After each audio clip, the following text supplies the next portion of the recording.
Hello, hi everyone. Assalamualaikum dan selamat sejahtera to all my lovely students. So let's continue our lesson today with the 10.4 mechanism of blood clotting. The fourth subtopic in the chapter 10. So in my previous video, we already covered 10.3. 10.3 about the mechanism of the heartbeat. Okay, for today, we will continue with the 10.4 mechanism of the blood clotting, or in other words, how does the blood clot occur? Bagaimana darah membeku. Alright, so let's go to the learning standards for today. Pupils are able to justify the necessity for blood clotting mechanism, describe blood clotting mechanism, and then the third one, describe health issues related to the blood clotting that refer to the thrombosis, embolism, and also hemophilia. Okay, so all of these are learning standards that you have to understand for today. Okay, first we go to the necessity for the blood clotting mechanism. And so why the blood clot formation is very important, right? So this is referred to the bleeding. Okay, bleeding when our blood vessels injured. Okay, so what are the necessity? Okay, first, blood clotting will stop or minimize the loss of blood on the injured blood vessel. Okay, will stop or minimize the loss of blood. And second one, the blood clotting also prevents microorganisms such as bacteria from entering the bloodstream. Not just the bacteria, but the other pathogens. Third, again, the blood pressure is also maintained. So the blood pressure is also maintained because excessive blood loss will lower the blood pressure to a dangerous level. And if the blood pressure is very low, it will cause death to the person. Okay, so all of these are the necessity for the blood clotting mechanism.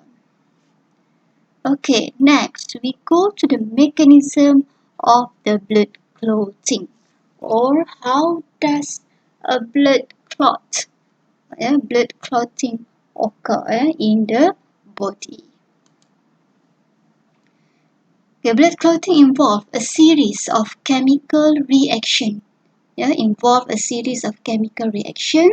That take place in the blood. When someone is injured to prevent excessive bleeding. Blood clotting is very important when we have injuries. So there is a series of chemical reaction occur in the blood to stop the bleeding. Okay, let's go to the mechanism of the blood clotting. So, when our blood vessel is injured or exposed to the external environments, so there is a series of the biochemical reaction occurs. Okay, so and it will start the blood clotting process. Okay, so how does it occur? Okay, first the coagulated platelets. Damaged cells, and also the clotting factors in the blood plasma will form an activator. Will form the activator called as thrombokinase. Thrombokinase. Thrombokinase is an enzyme because a kinase here. Thrombokinase, with the aid of calcium ions and vitamin K, converts prothrombin to thrombin. Right? Okay. So, what happened here? The coagulated platelets. So, platelets is very important in the blood clotting process. Platelets, the damaged cell, the clotting factors will form the thrombokinase. And then what the thrombokinase do? The thrombokinase will convert prothrombin. So, what is a prothrombin? Prothrombin is inactive plasma protein. inactive plasma protein. Convert prothrombin to thrombin. Thrombin, it's referred to the active plasma protein that act as an enzyme. Okay, so thrombin is an enzyme.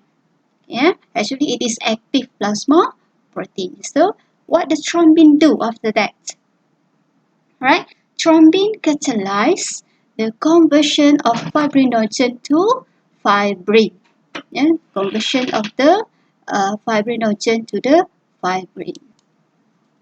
Okay, I repeat. The thrombin catalyze fibrinogen into fibrin. Okay, fibrinogens refer to the soluble. Soluble, which is referred to the soluble plasma protein. Okay, converted into the fibrin. Okay, by thrombin. By the thrombin. So fibrin is insoluble.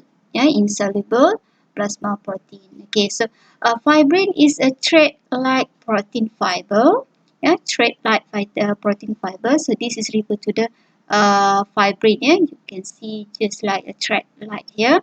Okay, it is a fiber, protein fiber that forms a network on the wound surface. Network on the wound surface to trap the erythrocytes and close the wound to prevent the blood loss. Okay, so that's how the formation of the fibrin occur here. So that was involved in the mechanism of the blood clotting. Blood clotting.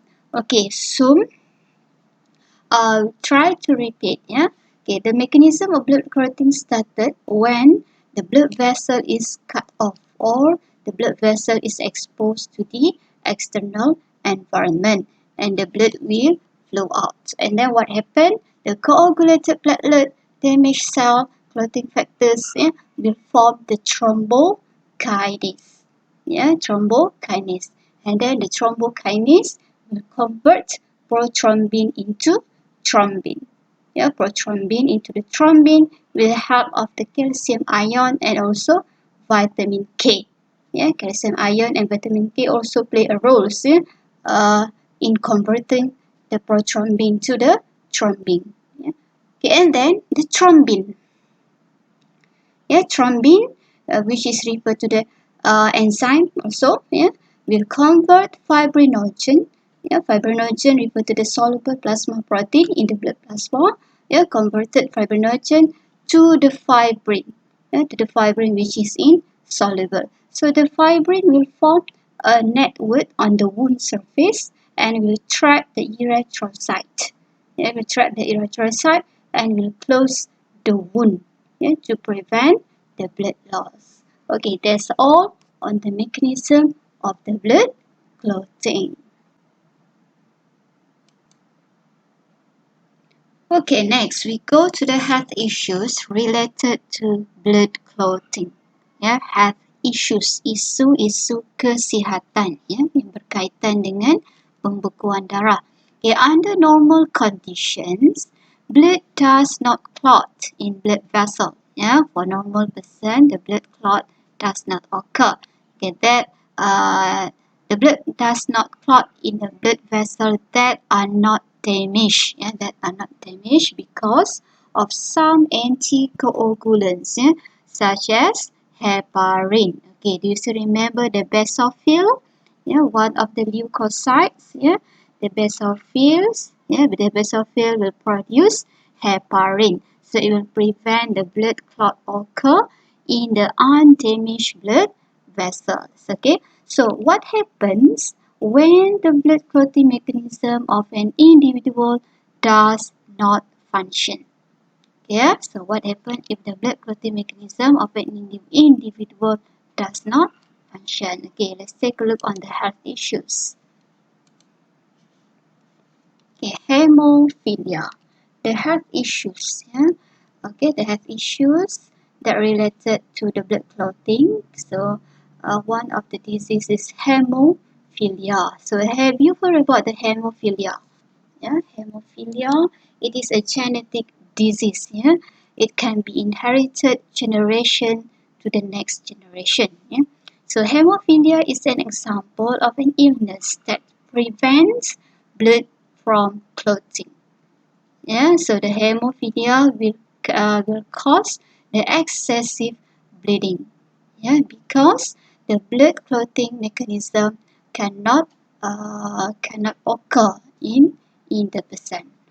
So hemophilia is a hereditary disease, a hereditary illness caused by the lack of certain clotting factors in the blood. Yeah, okay. So why does it happen? Because the person lack of the certain clotting factors, yeah, in the blood plasma. So excessive bleeding due to small wounds or bruises can cause in death, yeah, can result in death. Yeah, excessive bleeding for the hemophilia person because of the small wound and also the bruises also can cause death, yeah, to the person. Okay, next we go to the thrombosis. Yeah, second health issues that related to the blood clotting. Yeah, thrombosis. Thrombosis. Yeah. So the formation of a blood clot. Yeah, the formation of a blood clot. So the blood clot formed in the blood vessel. The blood clot we call as thrombus. We call as thrombus. The thrombosis happens as a result of the damage in the blood vessels and also the sluggish blood flow that cause clotting factors to accumulate. Okay, so thrombosis refer to the uh, disease, refer to the disease that occur because of the formation of the blood clots in the blood vessel. Yeah, the formation of the thrombus in the blood vessel. Okay, so the thrombosis occur sometimes because of the damage in the blood vessel.